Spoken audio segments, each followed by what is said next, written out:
First time nga pala ng pamilya namin na sumubok sumakay sa PNR. Nagkataon pa naman na umuulan.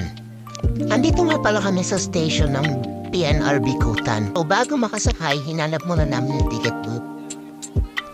Nakita namin yung maraming tao na nakapila. So nakipila na rin kami para makabili ng ticket. I-check niya na lang kung saan kayo papunta. Nakapaskil naman yung mga lugar kung magkano pamasa. After makabili ng ticket, punta na tayo sa train platform. Medyo hindi safe yung pinaka-platform nila dito. So mag-ingat na lang po kayo bago kayo makasakay. Ganito po yung itsura ng train station nila dito.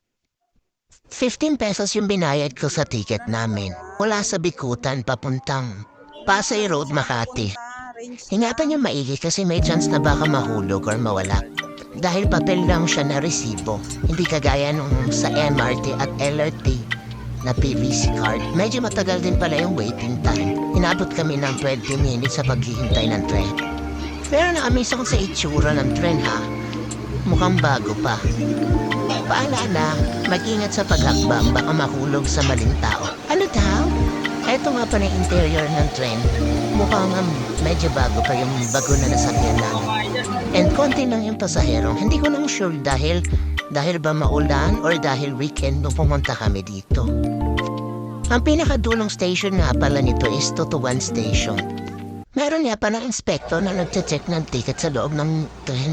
So make sure na nakakuha kayo ng ticket niya bago kayo sumakay. Hindi ko na lang na-videohan dahil dumami na yung mga pasahero. Kaya pala maluwag sa bagon namin kanina is mga pang-senior pala yung nasakyan namin.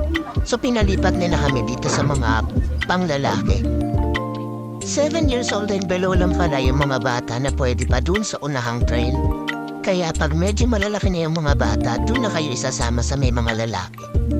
Overall experiences, nag-enjoy naman kami sa ride namin and mabilis yung biyahe. Thank you for watching!